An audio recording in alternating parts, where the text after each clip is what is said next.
You'll start by adding 1 cup of Elmer's glue. Yes. Next, you'll add about 1/4 cup of your borax solution. Give it a good stir and start kneading with your hands. Perfect. Next, you need to add about 1 tablespoon of a black iron oxide solution. Just fold it in. Whoa, that smells bad.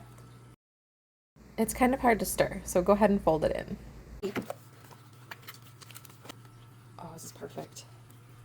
Oh, it feels heavier. There we go. Ready? It's venom.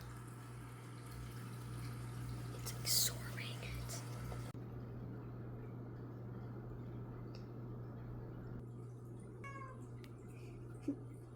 it.